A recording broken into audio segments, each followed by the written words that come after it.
Hello everyone. आज हम नया चैप्टर स्टार्ट कर रहे हैं, है ना। तो ये चैप्टर नंबर 2 है of book keeping and accountancy class 12th commerce. इस चैप्टर का नाम है not for profit concerns, right. तो नॉट फॉर प्रॉफिट कंसर्न्स के लिए हमें अकाउंटिंग सीखना है इन दिस टॉपिक। अगेन ये टॉपिक कंपलसरी टॉपिक है, इसका वेटेज है 12 मार्क्स, राइट। जैसे कि फाइनल अकाउंट्स, आपका partnership final accounts compulsory topic है जिसका वेटेज है 15 मार्क्स कंपलसरी। वैसे ही नॉट फॉर प्रॉफिट कंसर्न्स का वेटेज है 12 मार्क कंपलसरी, यानी कि इसके ऑप्शन में there will be no other sum. Partnership final accounts के ऑप्शन में कोई और सम नहीं होगा। Partnership final accounts compulsory question होगा for 15 marks and same way not for profit concern भी कंपलसरी क्वेश्चन होगा 12 मार्क्स। तो जो पहला टॉपिक है एंड दूसरा टॉपिक, ये दोनों कंपलसरी टॉपिक्स है। इसके ऑप्शन में आपको एग्जाम में कोई भी दूसरा टॉपिक पूछा नहीं जाएगा। एग्जाम मतलब when I am saying exam, I am saying board exams. Board exam में इसके ऑप्शन में आपको कोई भी दूसरा टॉपिक नहीं दिया जाएगा, राइट। तो नॉट फॉर प्रॉफिट कंसर्न भी उतना ही इंपॉर्टेंट चैप्टर है जितना कि आपका पार्टनरशिप फाइनल अकाउंट्स था। तो इस चैप्टर पर जाने से पहले या इन चैप्टर के सम सॉल्व करने से पहले हम बेसिक कंसेप्ट पढ़ते हैं कि what do you mean by not for profit concerns, right, या not for profit business organisation या not for profit organisation, right. तो इसको समझने के लिए एक एग्जांपल लेते हैं। लाइक फॉर एग्जांपल आप रास्ते से जा रहे हो, राइट, घूम रहे हो रास्ते पे, राइट। अगर आप देखोगे आजू बाजू में आपको बहुत सारे ऑर्गेनाइजेशंस दिखेंगे। लाइक फॉर एग्जांपल कोई लोग रास्ते पे बैठ के सब्जियां बेच रहे हैं, कोई अपना क्या ठेला लगा के कुछ और चीज़ें बेच रहा है, लाइक पकोड़े बेच रहा है या समोसे बेच रहा है ना। या कोई बड़ी सी दुकान है जिसमें वो कपड़े बेच रहे हैं, या कोई किराने माल की दुकान है जो किराना सामान बेच रहा है कि नहीं, या कोई ज्वेलरी की दुकान है वो ज्वेलरी बेच रहा है। इनके साथ साथ there are certain other organisations also, like for example hospitals है कि नहीं, फिर स्कूल्स है, फिर कॉलेजेस है, लाइब्रेरीज है कि नहीं। ये भी आपके what we can say economics का एक पार्ट है। या आप अगर रास्ते पे घूमते हो तो आपको ये भी सारी चीज़ें दिखती है। आप जिस कॉलेज में जाते हो वो भी एक ऑर्गेनाइजेशन है ना, राइट। हॉस्पिटल में अगर आप कुछ ट्रीटमेंट ले निकल जाते हो तो वो भी एक ऑर्गेनाइजेशन है। There are certain libraries, there are certain sports club, cricket club है, फुटबॉल्स के क्लब है कि नहीं। तो ये सारे भी ऑर्गेनाइजेशंस है। अगर आप देखा जाएगा तो there are two category of organisation in and around us. एक जिसे हम कह सकते हैं ट्रेडिंग ऑर्गेनाइजेशन और एक को कह सकते हैं नॉट फॉर प्रॉफिट ऑर्गेनाइजेशन। अब what do mean by trading organisation? तो ट्रेडिंग ऑर्गेनाइजेशन के अंदर हम वो सारे ऑर्गेनाइजेशन को कंसिडर करेंगे जिनका मोटिव है प्रॉफिट कमाना। क्या है उनका motive? To earn the profit by selling the goods or by producing and selling the goods or by providing certain services. Getting it? So trading organizations nothing but those business organization whose aim or whose motive is to earn profit by doing some trading activity, yeah, by buying and selling of goods or by providing certain services. Getting it? तो on the other hand जो मैंने कहा कि there are certain organisations जिनका aim profit कमाना नहीं है but to give service to their members. Like for example sports clubs. तो स्पोर्ट्स क्लब का मेन मोटिव क्या है?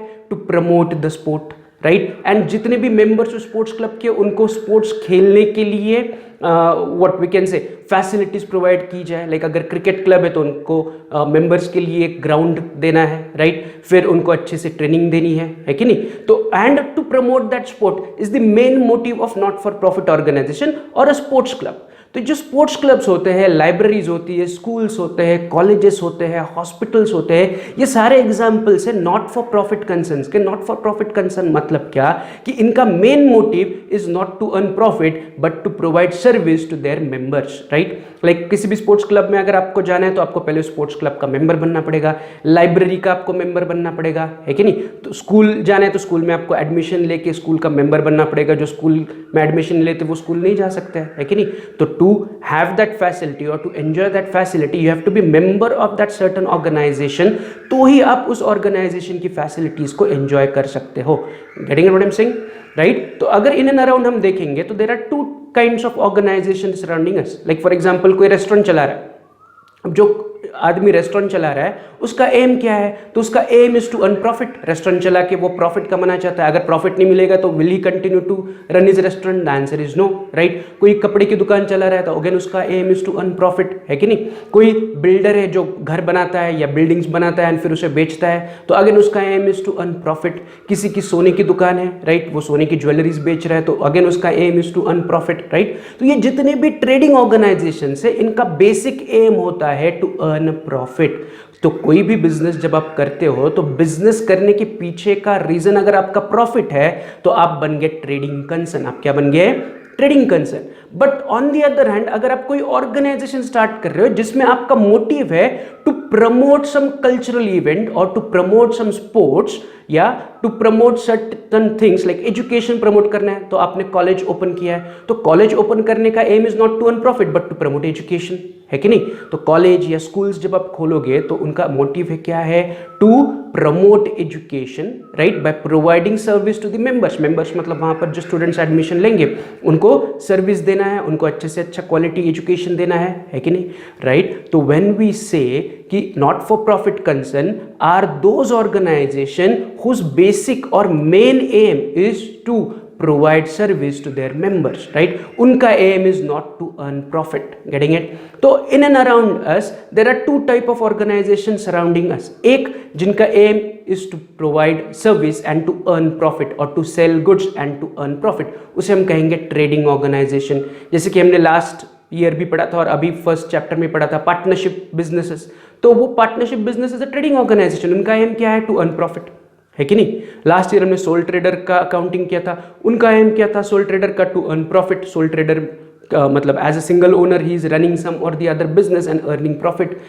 पहले चैप्टर में पढ़ा था पार्टनरशिप, दो या दो से ज्यादा लोग इकट्ठा पार्टनरशिप में आते हैं, partnership they are running certain business and they are earning profit, है कि नहीं। हम फाइनल अकाउंट्स में क्या फाइंड आउट करते थे? Gross profit, net profit. तो partnership firms are nothing but trading organisation, getting it.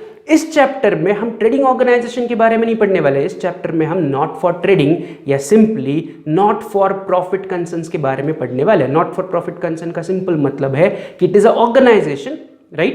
They are promoting certain activities like they are promoting dance, they are promoting education, or they are promoting health, or they are promoting some certain sports, right? उनका aim is to promote that thing but not to earn profit. उनका aim is to give the best service to their members. Is it clear? तो उनका M profit कमाना नहीं है, उनका M है जिस चीज के लिए उन्होंने ऑर्गेनाइजेशन खोली है उसे प्रमोट करना एंड अपने मेंबर्स को बेटर सर्विस प्रोवाइड करना, राइट। तो हमें ये समझ में आया नॉट फॉर प्रॉफिट कंसर्न्स क्या होते हैं। तो ऑर्गेनाइजेशंस जिनका एम प्रॉफिट कमाना नहीं है बट अपने मेंबर्स को सर्विस देना है, उनको हम नॉट फॉर प्रॉफिट कंसर्न्स कहते हैं। अब हमें इस चैप्टर में नॉट फॉर प्रॉफिट कंसर्न का अकाउंटिंग सीखना है, राइट। अकाउंटिंग सीखना है नथिंग बट जैसे हमने फाइनल अकाउंट सीखा था वैसे ही हमें नॉट फॉर प्रॉफिट कंसर्न्स का फाइनल अकाउंट सीखना है। लेकिन उसे सीखने से पहले हम कुछ बेसिक इंफॉर्मेशन लेते हैं कि नॉट फॉर प्रॉफिट ऑर्गेनाइजेशन जब अपना अकाउंटिंग करता है तो वो कौन से बुक्स ऑफ अकाउंट मेंटेन करता है। जैसे कि पार्टनरशिप फाइनल अकाउंट्स, ये फाइनल अकाउंट्स जब हमने सीखा तो पार्टनरशिप फाइनल अकाउंट्स बनाने के लिए हमारा बेस क्या था? हमारा बेस था ट्रायल बैलेंस, राइट। तो ट्रायल बैलेंस कैसे आया? तो trial balance is the end result of your accounting process. हमने जर्नल, लेजर, ट्रायल बैलेंस बनाया और फिर ट्रायल बैलेंस से फाइनल अकाउंट्स बनाए। बट जब नॉट फॉर प्रॉफिट कंसर्न का हम अकाउंटिंग करेंगे तो हमारे पास ट्रायल बैलेंस अवेलेबल नहीं होगा, हमारे पास अवेलेबल होगा रिसिप्ट एंड पेमेंट अकाउंट। कौन सा अकाउंट मेंटेन कर रहे हैं वो? They are maintaining only receipt and payment account. तो रिसिप्ट एंड पेमेंट अकाउंट क्या होता है? तो 11th में हमने कैश बुक सीखा था, कैश बुक यानी कि कैश अकाउंट। तो receipt and payment account is nothing but a cash book, या जिसमें हम केवल कैश ट्रांजैक्शन या कैश के रिसिप्ट्स एंड कैश के पेमेंट्स लिखते हैं। तो वो दिखता कैसे है? तो रिसिप्ट एंड पेमेंट अकाउंट दिखता है इस तरह, राइट। लेफ्ट हैंड साइड होता है receipt side and right hand side होता है पेमेंट साइड। तो कैश बुक का receipt side and payment side, is it clear?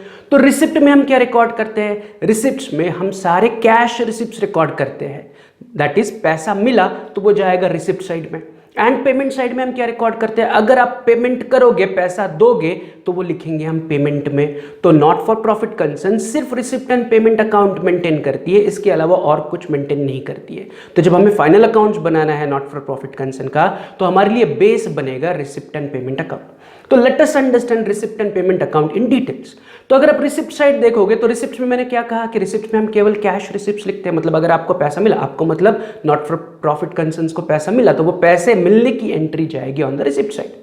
And वैसे ही अगर नॉट फॉर प्रॉफिट कंसर्न किसी चीज़ों पे पैसा खर्च कर रही है तो उसकी एंट्री वो करेंगे ऑन द पेमेंट साइड। उनके पास से पैसा जा रहा है तो वो रिकॉर्ड करेंगे on the payment side. Is it clear? अब रिसिप्ट साइड मतलब क्या? तो रिसिप्ट में हम रिकॉर्ड कर रहे हैं रिसिप्ट ऑफ मनी। अब ये जो पैसा मिलेगा इसमें दो तरह के रिसिप्ट होंगे, एक को कहते हैं कैपिटल रिसिप्ट, एक को कहते हैं रेवेन्यू रिसिप्ट। दो तरह के रिसिप्ट होंगे, एक को कहते हैं कैपिटल रिसिप्ट, एक को कहते हैं revenue receipt. So what do you mean by capital receipt? Capital receipt यानी कि वो रिसिप्ट जो आपको इररिस्पेक्टिव ऑफ द पीरियड मिले हैं, या ये जो पैसा है ये आपके ऑर्गेनाइजेशन के लॉन्ग टर्म यूज के लिए मिला है। Like for example life membership fee. अगर कोई मेंबर, आपके ऑर्गेनाइजेशन का मेंबर आपको लाइफ मेंबरशिप फी देता है, यानी कि वो पैसा देके वो आपके क्लब का या आपके नॉट फॉर प्रॉफिट ऑर्गेनाइजेशन का लाइफ टाइम के लिए मेंबर बन गया, मतलब ये जो मेंबरशिप फी उसने दी, लाइफ टाइम मेंबरशिप फी, ये वो एक बार ही देने वाला है। तो जो पैसा आपको एक बार मिलता है उसे कैपिटल रिसिप्ट्स कहते हैं। तो capital receipts are nothing but those receipts जो रिकरिंगली नहीं मिलते, जो आपको बार बार नहीं मिलते, वो आपको आपके ऑर्गेनाइजेशन के लाइफ में कभी कभार मिलता है। लाइक ए मेंबर ने आपको पैसा दिया लाइफ मेंबरशिप फी, तो ए मेंबर से आपको ये वापस इन फ्यूचर मिलने वाला है क्या? Answer is no. So this receipt is only for one times, तो ये बन गया आपके लिए कैपिटल रिसिप्ट। Getting it? वैसे ही अगर आपको कोई डोनेशन दे रहा है for construction of building, donation दिया, अब ये डोनेशन आपको उसने क्यों दिया? वो बोल रहा है ये डोनेशन लो और इसे आपके स्पोर्ट्स क्लब की बिल्डिंग कंस्ट्रक्ट करो। तो ये जो डोनेशन मिला है बिल्डिंग कंस्ट्रक्ट करने के लिए मिला है, तो अगेन ये एक बार मिलेगा हमें, है कि नहीं? बार बार आपको नहीं मिलेगा, तो ये भी हमारे लिए बन गया कैपिटल रिसिप्ट। या मान लो आपने आपके स्पोर्ट्स क्लब का, मान लो हमारा एक स्पोर्ट्स क्लब है, हम उसके बारे में डिस्कस कर रहे हैं, आपने आपके स्पोर्ट्स क्लब का पुराने इक्विपमेंट्स बेच दिए, तो पुराने इक्विपमेंट बेच के आपको पैसा मिला, तो ये जो पुराने इक्विपमेंट बेच के पैसा मिलेगा, इक्विपमेंट तो हम बार बार नहीं बेचते, कभी कभार बेचते हैं या once in a life time बेचते हैं, तो पुराने इक्विपमेंट बेच के जो पैसा है अगेन दैट इज रिसिप्ट, पैसा आया, बट ये लाइफ में आपको कभी कभार ये एक बार ही मिलेगा, तो ये आपके लिए कहलाएगा capital receipts. So capital receipts are those receipts which are received not regularly but once in a while or once in a lifetime of the business organization, once in the lifetime of the not for profit concern की जो life है उसमें आपको कभी कभार मिलता है या एक बार ही मिलता है, तो ऐसे रिसिप्ट्स को हम कहते हैं capital receipts. On the other hand there are two second type of receipts which is called as revenue receipts. तो रेवेन्यू रिसिप्ट्स यानी कि वो रिसिप्ट्स जो आपको बार बार मिलते जाएंगे, जो आपको बार बार मिलते जाएंगे। The receipts which are received recurringly, recurring मतलब बार बार मिलेंगे, राइट? एक बार मिला और फिर नहीं मिलेगा, ऐसा नहीं होगा। तो revenue receipts are those receipts which are received recurringly by the organisation. Like for example membership fee, right? तो अगर आपको किसी लाइब्रेरी का मेंबर बनना है, राइट, तो आपको उनको मेंबरशिप फी देना है, राइट? एक साल के लिए जनरली मेंबरशिप फीस ली जाती है। अगले साल अगर आपको लाइब्रेरी की सर्विस यूज करनी है तो अगले साल फिर से आपको मेंबरशिप फी पे करनी पड़ेगी या आपको सब्सक्रिप्शन पे करना पड़ेगा, है कि नहीं? टू कंटिन्यू योर मेंबरशिप आपको सब्सक्रिप्शन या फिर मेंबरशिप फीस देनी पड़ेगी। तो ये जो सब्सक्रिप्शन है या मेंबरशिप फीस है ये नथिंग बट रेवेन्यू रिसिप्ट है फॉर दैट ऑर्गेनाइजेशन, है कि नहीं? तो रेवेन्यू रिसिप्ट्स यानी कि those receipts which are received by the organisation again and again, recurringly आपको मिलता है, right, irrespective of the time. तो कैपिटल रिसिप्ट्स यानी कि those receipts which are received once in a movement और once in a life time of your organisation, but revenue receipts are those receipts which are received recurringly during the life time of the organisation. Getting it, right? तो capital receipts के example क्या है? तो capital receipts के example जैसे मैंने कहा building fund है, लाइफ मेंबरशिप फीस है कि नहीं? अगर आपको डोनेशंस दिया किसी ने किसी स्पेसिफिक काम के लिए, दो तरह के डोनेशंस होते हैं, हम आगे जाके डिस्कस करने वाले, general donation and specific donation. तो अगर स्पेसिफिक डोनेशन यानी कि कोई आपको बिल्डिंग कंस्ट्रक्ट करने के लिए डोनेशन दे रहा है या कोई आपको बिल्डिंग बनाने के लिए डोनेशन दे रहा है, तो इन डोनेशंस को हम कहेंगे specific donation, and specific donation is always capital receipt for us. But on the other hand कोई आपको जनरल डोनेशन दे रहा है, राइट? तो general donation is those donation which we are going to receive again and again. General donation है, कोई specific donation नहीं है, तो वो हमारे लिए रेवेन्यू रिसिप्ट कहलाएगा। सब्सक्रिप्शन, सब्सक्रिप्शन मतलब नथिंग बट रिन्यूअल फीस। अगर आप किसी स्पोर्ट्स क्लब के या किसी जिम के या आप किसी लाइब्रेरी के मेंबर हो, तो वो मेंबरशिप कंटिन्यू करने के लिए आपको हर साल या हर महीना कुछ ना कुछ अमाउंट उस ऑर्गेनाइजेशन को देनी पड़ती है, तो that is nothing but subscription. तो subscription is paid on the recurring basis, that is your revenue income या रेवेन्यू रिसिप्ट्स। Getting it? या आप as a not for profit organisation हो, आपने आपके प्रीमाइसेस में से कुछ हिस्सा किसी और को रेंट पे दिया है, तो आपको रेंट मिल रहा है, हर महीने आपको रेंट मिल रहा है, राइट। तो ये नॉट फॉर प्रॉफिट ऑर्गेनाइजेशन का रेंट रिसिप्ट है। तो ये रिसिप्ट किस प्रकार का रिसिप्ट बन गया? ये रिसिप्ट बन गया आपका रेवेन्यू रिसिप्ट, क्योंकि रेंट आपको बार बार मिलेगा। तो revenue receipts are those receipts which you are going to receive recurringly again and again, and capital receipts are those receipts which you are going to receive once in a while और once in a life time of the organisation. Getting it, right. तो ये receipt side के दो type के receipts हो गए। अब और एक चीज यहां पर हमें डिस्कस करनी है, वो ये है कि जब आपको पैसा मिलता है तो वो इर्रिस्पेक्टिव ऑफ टाइम होता है। मतलब मुझे किसी ने आके 3,000 रुपये सब्सक्रिप्शन के दे दिए, मैं एक लाइब्रेरी चला रहा हूँ, राइट, ऑर्गेनाइजेशन है तो library is not for profit concern, मैं लाइब्रेरी चला रहा हूँ, तो एक मेंबर है उसने आके मुझे 3,000 रुपये दिए। वो बोल रहा है ये 3,000 में से 1,000 इस साल के है और 2,000 अगले साल के सब्सक्रिप्शन फी है। तो उसने मुझे पैसे अभी दिए, मतलब रिसिप्ट अभी है, बट ये रिसिप्ट कब का है? 1,000 इस साल का है and 2,000 is for the next coming years. तो यहाँ पर ये प्रीपेड हो गया, बट पैसा तो आ गया, तो मैं रिसिप्ट साइड में एंट्री करूंगा 3,000 रुपये की। Getting it? तो रिसिप्ट साइड में जब मैं पैसा रिकॉर्ड करता हूँ या रिसिप्ट साइड में जब मैं एंट्री करता हूँ तो it is irrespective of time. Getting it? तो मैं रिसिप्ट साइड में इस साल का पैसा आने की एंट्री भी करूंगा, अगले साल का पैसा आने की एंट्री भी करूंगा। एक दूसरा मेंबर था जिसने पिछले 2 साल का सब्सक्रिप्शन का पैसा नहीं दिया था, वो आज आ गया और उसने मुझे बोला कि पिछले 2 साल के ये 2,000 रुपये, तो वो 2,000 रुपये मुझे देके गया। अब मुझे मिल तो रहा है आज, तो मैं रिसिप्ट्स में एंट्री आज करूंगा, यानी कि इस साल करूंगा, है कि नहीं। ये पैसे 2,000 कौन से साल के? पिछले कुछ सालों के पैसे हैं, तो ये पैसे है पिछले साल के, मुझे मिल कब रहा है? आज मिल रहा है, तो मैं एंट्री रिसिप्ट्स में कब करूंगा? आज करूंगा। तो रिसिप्ट में जब भी हम एंट्री करेंगे it is irrespective of time, मतलब अगले साल के पैसे अगर मुझे आज मिल रहे हैं तो मैं रिसिप्ट्स में आज एंट्री करूंगा, पिछले साल के पैसे मुझे अगर आज मिल रहे हैं तो मैं आज एंट्री करूंगा। तो receipts does not discriminate between the time. पैसा आ रहा है, एंट्री करो, अगले साल का है, पिछले साल का है, इससे मुझे कोई लेना देना नहीं है। अगर मुझे पैसा आ रहा है I will record it in the receipt side. अब इसमें भी हम डिस्क्रिमिनेशन नहीं करते, ये पैसा कैपिटल रिसिप्ट है या रेवेन्यू रिसिप्ट है। पैसा आ रहा है तो मैं रिसिप्ट साइड में रिकॉर्ड करूंगा। Getting it? बट जब मैं रिकॉर्ड करूंगा तब ये नहीं सोचूंगा कि ये कैपिटल रिसिप्ट है या रेवेन्यू रिसिप्ट है, अगले साल का है या पिछले साल का है। I am just going to record those receipts on the receipt side. Is it clear? Getting it? तो कैपिटल रिसिप्ट रेवेन्यू रिसिप्ट का डिस्क्रिमिनेशन या जो डिवीजन है वो हमें कब करना है? तो जब हम फाइनल अकाउंट्स बनाएंगे नॉट फॉर प्रॉफिट कंसर्न का, तब। तो अभी हमें डिस्क्रिमिनेशन नहीं करना है, अभी हम बस समझ रहे हैं कि रिसिप्ट्स में 2 प्रकार के रिसिप्ट्स होते हैं, capital receipts and revenue receipt. इसके अलावा जब हम रिसिप्ट्स में एंट्री करते हैं तो वी डोंट कंसिडर कि ये कौन से टाइम का या कौन से ईयर का पैसा मुझे मिल रहा है। मुझे अगर अगले साल के पैसे अभी मिल रहे हैं तो मैं अभी रिसिप्ट्स में लिखूंगा, या मुझे पिछले साल के पैसे आज मिल रहे हैं तो मैं अभी रिसिप्ट्स में लिखूंगा। गेटिंग इट और नॉट? मुझे डोनेशन मिल रहा है, पैसा आ रहा है, मैं रिसिप्ट्स में लिखूंगा। मुझे सब्सक्रिप्शन मिल रहा है, मैं रिसिप्ट में लिखूंगा। मुझे रेंट मिल रहा है, मैं रिसिप्ट्स में लिखूंगा। तो जितना भी पैसा नॉट फॉर प्रॉफिट कंसर्न को मिलता है, whether it is capital receipt, whether it is revenue receipts, whether it is for last year, whether it is for current year or whether it is for next year, it is going to be recorded on the receipt side of the receipt and payment account. Getting it? Right? तो ये receipt side हुआ। Receipts में हम क्या record करते हैं? Simple पैसा आने की एंट्री। मैंने कोई एसेट बेची, पुरानी एसेट बेची, पैसा आया, रिसिप्ट है कि नहीं? तो वो रिसिप्ट्स में जाएगा। बट कौन से प्रकार का रिसिप्ट है? कैपिटल रिसिप्ट, क्योंकि एसेट बेचना मेरे हर रोज का काम नहीं है। वो एसेट बेच के जो पैसे आए दैट इज माई रिसिप्ट। पैसा आया that is my receipt, but it is capital receipt. तो वो कैपिटल रिसिप्ट है या नहीं है, इसे हमें रिसिप्ट एंड पेमेंट अकाउंट में रिकॉर्ड करते वक्त नहीं सोचना है। Is it clear? अब हम चलते हैं on the receipt and payment के पेमेंट साइड पर। तो left hand side of your receipt and payment account is the payment side. तो अगेन पेमेंट में भी 2 प्रकार के पेमेंट होते हैं, एक होता है कैपिटल पेमेंट, एक होता है रेवेन्यू पेमेंट, राइट। तो what do you mean by capital payment and what do you mean by revenue payment? Same वो लॉजिक वही है। कैपिटल पेमेंट्स यानी कि those payments which are going to be paid once in the while of the life of the organisation. Once in a while मतलब ये बार बार पे नहीं होता है, ये कभी कभार पे होता है, ये लाइफ में एक बार पे होता है, राइट। लाइक फॉर एग्जाम्पल पैसा जो मैं पे कर रहा हूँ टू एक्वायर सम एसेट, मैंने लैंड खरीदी, तो लैंड में हर महीने खरीदने वाला हो क्या, या हर साल खरीदने वाला हो क्या? नहीं। तो लैंड में कभी कभार खरीदने वाला हो, मेरी एसेट क्रिएट हो रही है कि नहीं? तो लैंड खरीदने के लिए अगर मैं पैसा दे रहा हूँ तो पैसा तो दे रहा है, मतलब पैसा जा रहा है, तो दैट इज माई पेमेंट, है कि नहीं? बट ये कौन सा टाइप का पेमेंट है? तो ये है कैपिटल पेमेंट। कौन सा टाइप का पेमेंट है? कैपिटल पेमेंट है। तो payment which is made to acquire certain assets is capital payment. Getting it? Again, revenue payment यानी कि those payments which I am going to pay again and again. Like for example, मैं sports club चला रहा हूँ, तो sports club में मैंने किसी कोच को अपॉइंट किया है, तो उस कोच को मुझे हर महीना सैलरी देना पड़ेगा, है कि नहीं? तो सैलरी मुझे हर महीना पे करना है, तो जो सैलरी मैं अपने कोच को पे कर रहा हूँ, that is my revenue payment.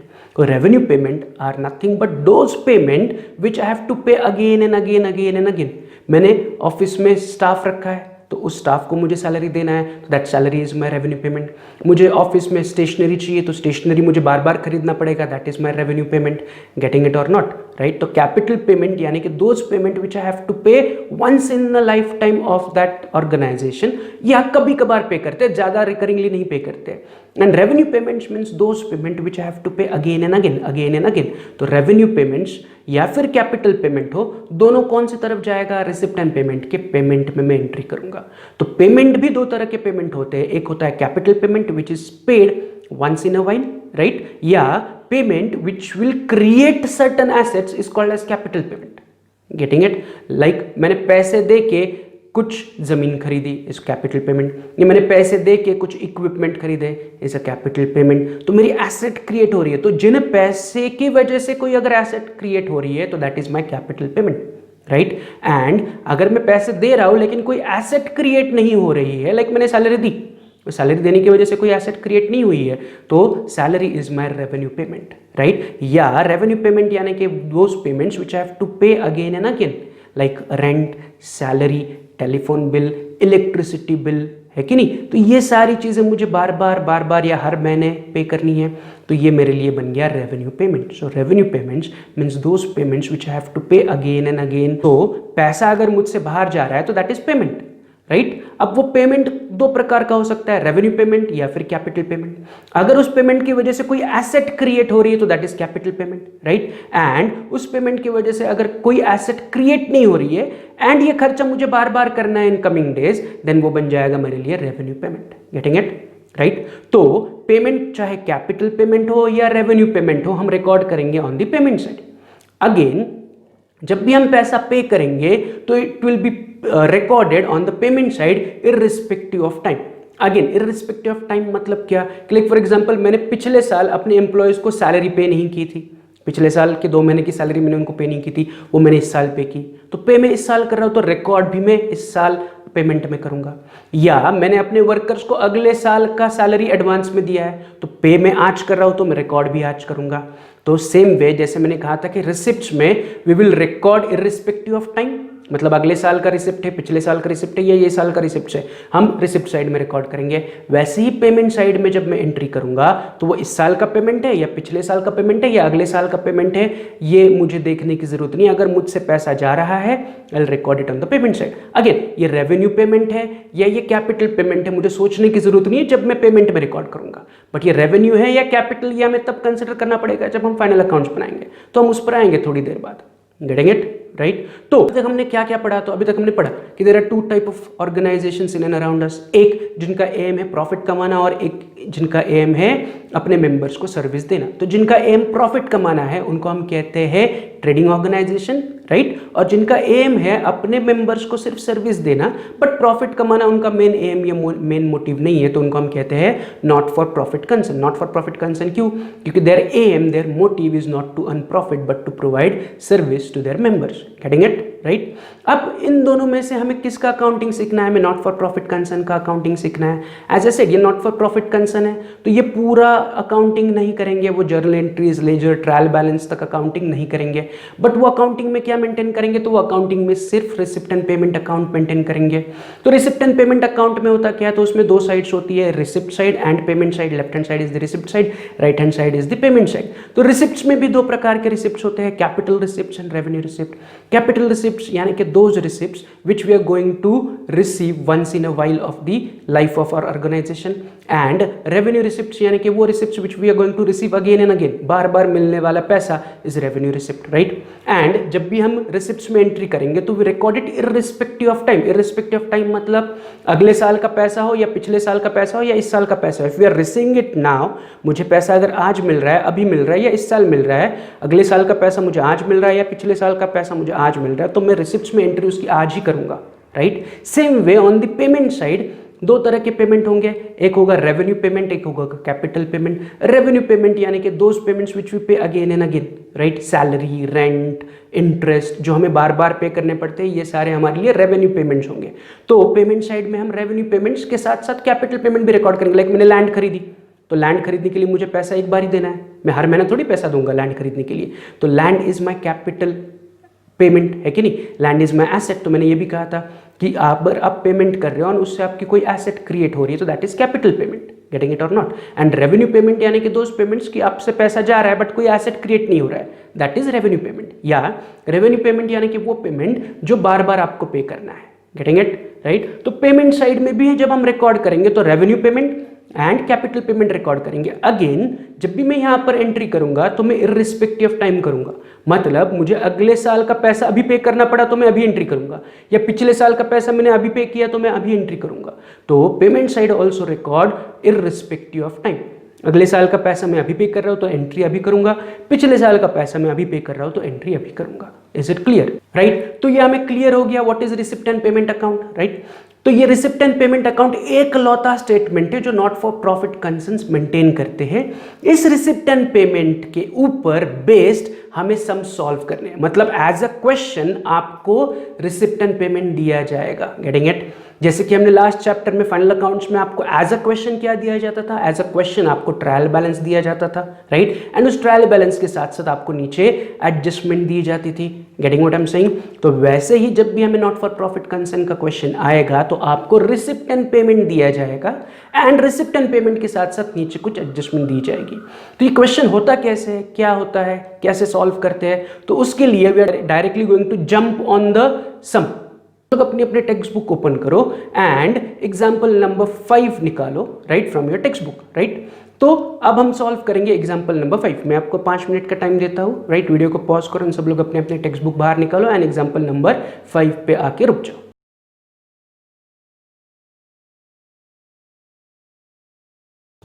चलो, तो सबने अपना अपना टेक्स्ट बुक ओपन किया, सबको एग्जाम्पल नंबर 5 दिख रहा है। तो पहला हमारा काम है इस एग्जाम्पल को पढ़ना, इसे सॉल्व करने की क्या स्टेप्स होती है, कैसे सॉल्व करते हैं, हम आने वाले क्वेश्चंस में धीरे धीरे करके पढ़ने वाले हैं। आज हम बस ओवरव्यू लेने वाले हैं कि ये क्वेश्चन दिखता कैसे है, ये कैसे पूछा जाता है, राइट, और हमें करना क्या है। Is it clear? तो सब लोग एग्जाम्पल नंबर 5 सबके सामने दिख रहा है, राइट? उन्होंने खुद कहा है कि इट इज सिंपल एग्जाम्पल, तो again it is a simple example. हम सिंपल एग्जाम्पल से डिफिकल्ट एग्जाम्पल की तरफ जाने वाले हैं, right? This is first example, तो बहुत ध्यान से समझो, पढ़ो, राइट? मैं जो कुछ भी चीज़ें कह रहा हूँ उसे ध्यान से सुनो, राइट? तो let's start reading the question first, right? तो उन्होंने कहा है from the following receipts and payment account and adjustments given below you are required to prepare income and expenditure account for the year ended 31 March 2020 of Veena cultural association Satara, right? तो ये question है about Veena cultural association Satara. तो again it is not for profit concern, it is a cultural association. तो इनका main aim या main motive होगा cultural events को promote करना या कल्चरल प्रोग्राम्स को प्रमोट करना। Is it clear? तो it is NPC, not for profit concern, so उनका aim is not to earn profit. अब उन्होंने दिया क्या आपको एज अ क्वेश्चन, तो नीचे अगर आप देखोगे तो उन्होंने आपको दिया है receipt and payment account for the year ended 31 March 2020। यहाँ पर ईयर एंड समझना बहुत इंपॉर्टेंट है। तो हमारा ईयर एंड कब हो रहा है? 31 मार्च 2020। तो मैं सिंपली कह सकता हूँ हमारा ईयर स्टार्ट हुआ है 1 अप्रैल 2019 को। तो 2019-2020 इज आर करंट ईयर, या वो ईयर जिसके लिए हमें अकाउंटिंग कंप्लीट करना है या फाइनल अकाउंट्स बनाना है एनपीसी का, राइट? क्या बनाना है, कैसे बनाना है, हम आगे सीखेंगे। Is it clear? तो उन्होंने क्वेश्चन में आपको रिसिप्ट एंड पेमेंट अकाउंट दिया है, राइट, फॉर द ईयर 2019-20। तो ये दिमाग में फिट करो, 1920 is my current year, 2019-2020 is my current year, या 2019-20 is my current year, 1920 is my current year। मतलब इससे पहले वाला साल अगर मैं देखूंगा तो वो 18-19 कहलाएगा और अगला साल कहलाएगा 2021। Is it clear? ये मैं क्यों कह रहा हूँ आगे समझ में आ जाएगा।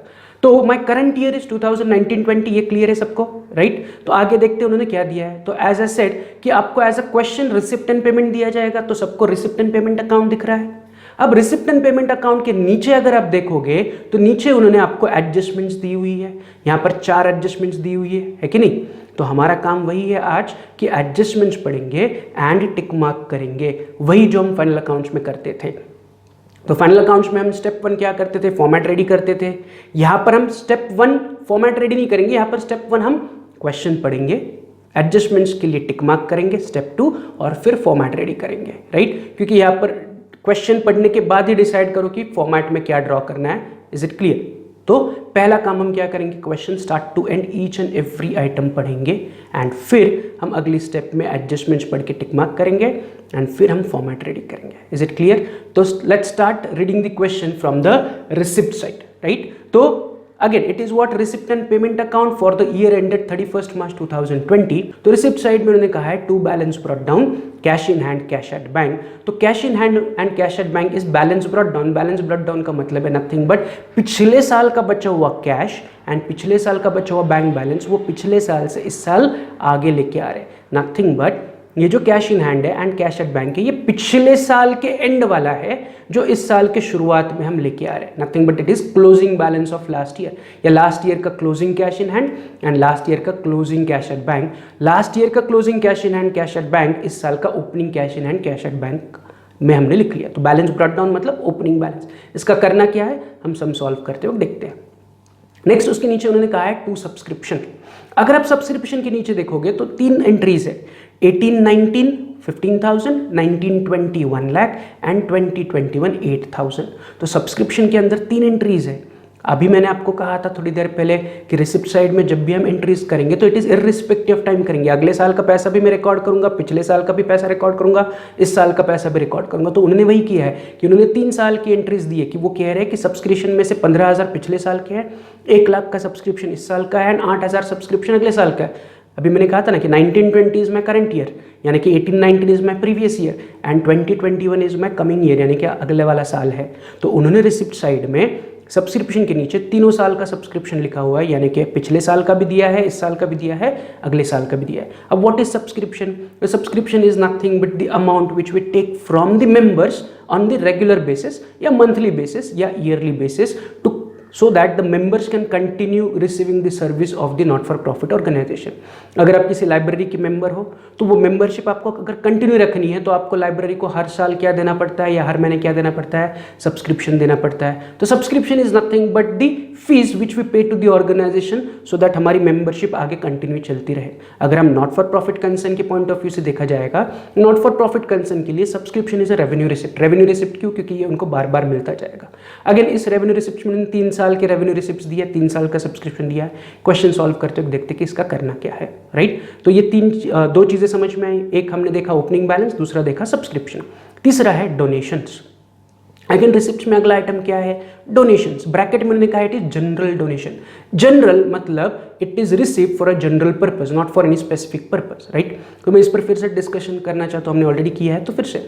अब डोनेशन क्या होता है? तो डोनेशन तो सबको पता है कि कोई अपनी इच्छा से आपको पैसा देते हैं, आपको मतलब नॉट फॉर प्रॉफिट कंसर्न को अगर वो उनको लग रहा है कि हाँ ये अच्छी चीज़ को प्रमोट कर रहे हैं, राइट, तो we should give them some donation, right. It is like a charity, we receive it free of charge. हमें उसके लिए किसी को कोई सर्विस देने की जरूरत नहीं है। और डोनेशन जनरली 2 प्रकार के होते हैं, एक होता है जनरल डोनेशन, एक होता है स्पेसिफिक डोनेशन। जनरल डोनेशन यानी कि जो देने वाला है, जिसने हमें डोनेशन दिया, उसने कहा कि use it for any purpose, किसी भी पर्पस के लिए आप उसे यूज कर सकते हो। वहां पर कोई स्पेसिफिक उन्होंने नहीं बताया, जनरल है। तो जनरल डोनेशन हमेशा रेवेन्यू रिसिप्ट कहलाएगा। क्या कहलाएगा? रेवेन्यू रिसिप्ट कहलाएगा। उसका उल्टा होता है स्पेसिफिक डोनेशन। स्पेसिफिक डोनेशन मतलब देने वाले ने देते वक्त कहा कि this is for building, right, या this is for purchasing equipment, या this is for purchasing ground, या this is for purchasing vehicle. तो उन्होंने आपको स्पेसिफिकली किसी पर्पस के लिए डोनेशन दिया तो उसे स्पेसिफिक डोनेशन कहते हैं। लाइक फॉर एग्जांपल आपको डोनेशन मिला और उन्होंने कहा कि ये बिल्डिंग कंस्ट्रक्शन के लिए, तो वो कहेंगे बिल्डिंग डोनेशन। क्या कहेंगे उसे? डोनेशन फॉर बिल्डिंग या बिल्डिंग डोनेशन। तो बिल्डिंग डोनेशन को हम कहेंगे कैपिटल रिसिप्ट, राइट। अब इसका करना क्या है हम आगे जाके देखते हैं। तो अभी जो हमें डोनेशन मिला है वो कौन से टाइप का डोनेशन है? वो जनरल डोनेशन है, राइट, मतलब इट इज रेवेन्यू, ये हमें बार बार मिल सकता है। आगे बढ़ते हैं, एंट्रेंस फीस। तो एंट्रेंस फीस इज व्हाट? तो entrance fees is generally we take it from the new members. जब भी आप कोई ऑर्गेनाइजेशन ज्वाइन करते हो, लाइब्रेरी में अगर आप जाओगे, अगर आपने कभी लाइब्रेरी ज्वाइन की होगी तो आपको पता है कि प्राइवेट लाइब्रेरीज, नॉट कॉलेज या स्कूल की लाइब्रेरीज, प्राइवेट लाइब्रेरीज में या जो एनपीसीज है, not for profit concerns libraries चला रही है, कोई एसोसिएशन अगर लाइब्रेरी चला रही है, तो जब आप पहली बार उस एनपीसी का मेंबर बनते हो या उस लाइब्रेरी का मेंबर बनते हो तो वो लाइब्रेरी आपसे एक फीस चार्ज करती है as a membership fee, which we generally pay once in a life time.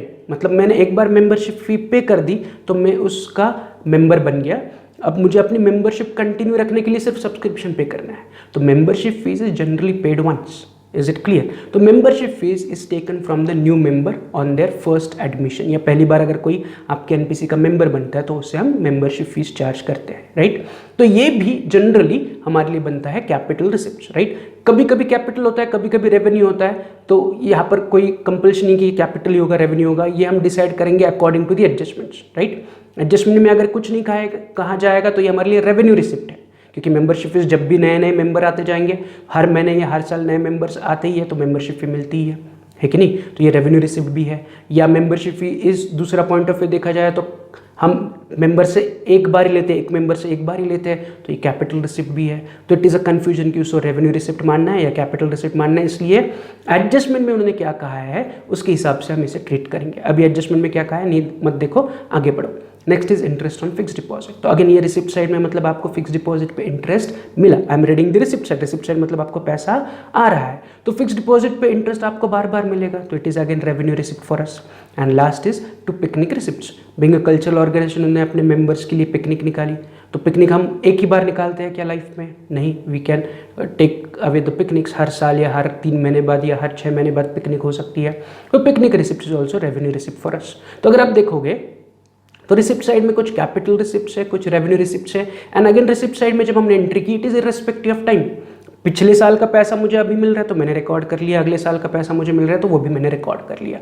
तो जैसे मैंने आपको थोड़ी देर पहले कहा था कि रिसिप्ट साइड में हम एंट्रीज करेंगे पैसा आने की irrespective of time and irrespective whether it is capital और whether it is revenue. Is it clear? तो हमारा रिसिप्ट साइड कंप्लीट हुआ पढ़ के।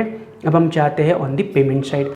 तो पेमेंट में पहला आइटम आपको दिया है रेंट, यानी कि आपने रेंट पे किया, you are paying the rent, right. अगर उसके नीचे देखोगे तो उन्होंने 1819 एंड 1920 यानी कि 2 साल की पेमेंट्स बात कही है।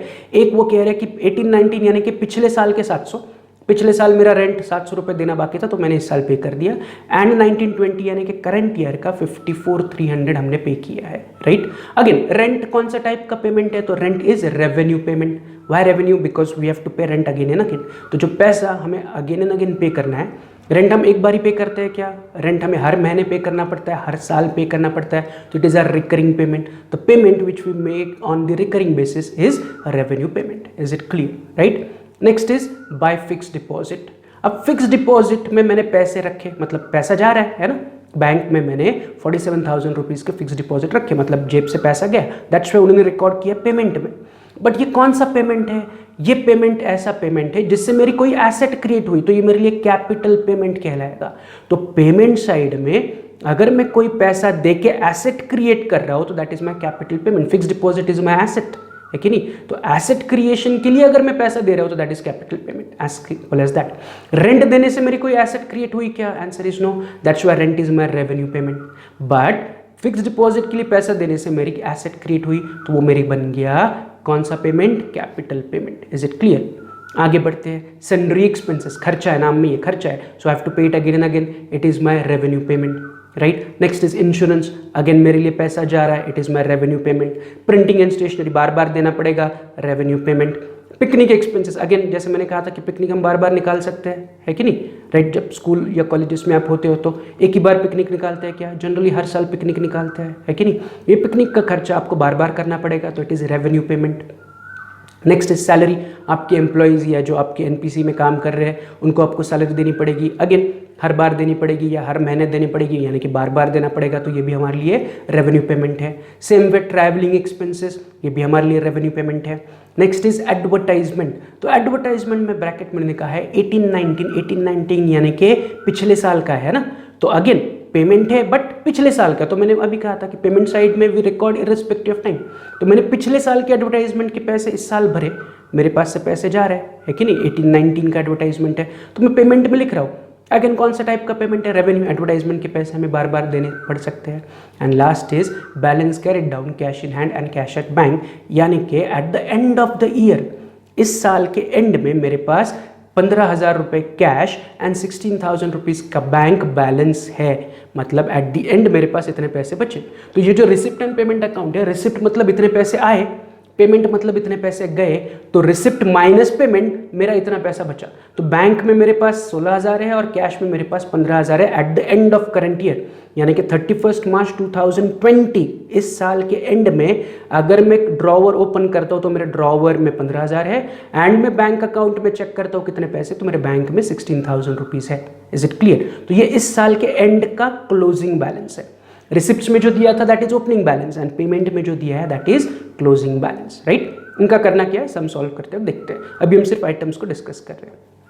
अब हम आते हैं अगला पार्ट। नीचे आपको क्या दिया है, एडजस्टमेंट्स, 4 एडजस्टमेंट है। जैसे हमने फाइनल अकाउंट्स में किया था, हम क्या करते थे, एडजस्टमेंट्स पढ़ के ऊपर दिए हुए आइटम्स यानी कि ट्रायल बैलेंस के आइटम्स पर टिक मार्क करते थे। यहाँ पर भी सेम चीज़ करनी है, एडजस्टमेंट्स पढ़ना है एंड रिसिप्ट एंड पेमेंट के आइटम्स पे टिक मार्क करना है। Is it clear? तो मैं पहली एडजस्टमेंट पढ़ रहा हूँ, outstanding rent for the current year was 7,000। तो ऊपर आपको रेंट दिख रहा है कि नहीं, पेमेंट साइड में आपको सबको रेंट दिख रहा है। रेंट के अंदर 2 एंट्रीज है, 18-19 यानी कि पिछला साल, 19-20 यानी कि ये साल, करंट साल, राइट। तो पेमेंट में 2 साल का रेंट है, पिछले साल का भी पे किया हमने, इस साल का भी पे करा। एडजस्टमेंट में वो क्या कह रहे हैं कि outstanding rent for current year, इस साल का रेंट आउटस्टैंडिंग है। तो 18-19, 19-20 में से करंट ईयर कौन सा है, 2019-20 इज आवर करंट ईयर। तो उस 54,300 पे पुट अ टिक मार्क, या 19-20 के रेंट पे पुट अ टिक मार्क। तो ये हमारी पहली एडजस्टमेंट के लिए पहला टिक मार्क हो गया। What is the second adjustment? 60% entrance fees should be capitalize. तो मैंने आपको अभी कहा था कि एंट्रेंस फीस के साथ करना क्या है, वेदर उसे कैपिटल रिसिप्ट मानना है या रेवेन्यू रिसिप्ट मानना है, वो एडजस्टमेंट के हिसाब से हम डिसाइड करेंगे। तो यहाँ पर वो कह रहे हैं कि 60% एंट्रेंस फीस को कैपिटलाइज करो, मतलब उन्हें कैपिटल रिसिप्ट मानो। करना क्या है, सॉल्व करते हुए देखते। अभी सिर्फ क्या करो, ऊपर एंट्रेंस फीस दिख रहा है सबको, तो put a tick mark on entrance fees. Receipt side में दिख रहा है सबको एंट्रेंस फीस, तो put a tick mark on entrance fees. Next, third adjustment, outstanding subscription for current year was 20,000। Current year का 20,000 सब्सक्रिप्शन आउटस्टैंडिंग है। तो ऊपर सब्सक्रिप्शन में 3 साल का सब्सक्रिप्शन है, पिछले साल का, करंट साल का एंड अगले साल का। तो कौन से साल, एडजस्टमेंट में क्या कहा है, कौन से साल का सब्सक्रिप्शन आउटस्टैंडिंग है, करंट ईयर का। तो 18-19, 19-20, 20-21 में से करंट ईयर कौन सा है, 19-20। तो put a tick mark on 19-20 का सब्सक्रिप्शन। एंड लास्ट एडजस्टमेंट क्या है, प्रीपेड इंश्योरेंस ₹1,000। तो पेमेंट साइड में चेक करो इंश्योरेंस है क्या, तो put a tick mark on a insurance, right. तो ये हमने चारों एडजस्टमेंट्स पढ़ ली है एंड उनके लिए टिक मार्क किया। अब हमारा अगला काम क्या है, अब हम क्या करेंगे, फॉर्मेट रेडी करेंगे, राइट। रिसिप्ट एंड पेमेंट्स के आइटम्स को पोस्ट करेंगे एंड सम को क्लोज करेंगे। Is it clear? बट ये हम करेंगे कल के लेक्चर में, आज हम यही रुक रहे हैं। तो कल हम क्या करेंगे, आने के बाद फॉर्मेट रेडी करेंगे, पोस्टिंग करेंगे, एडजस्टमेंट सॉल्व करेंगे एंड सम को क्लोज करेंगे। अगेन जितना उन्होंने पूछा है उतना ही ड्रॉ करना है, उससे ज़्यादा ड्रॉ नहीं करना है। हम धीरे धीरे करके फुल फ्लेज सम्स पे जा रहे हैं। तो मैं बेसिक सम से स्टार्ट कर रहा हूँ, जैसे कि उन्होंने कहा कि ये इजी है, सिंपल सम है, तो ये सिंपल एग्जाम्पल है, हम सिंपल से डिफिकल्टी की तरफ जाएंगे। तो कल हम ये पहला वाला सिंपल एग्जाम्पल सॉल्व करेंगे। आज हम यही रुक रहे हैं। Have a good day, bye.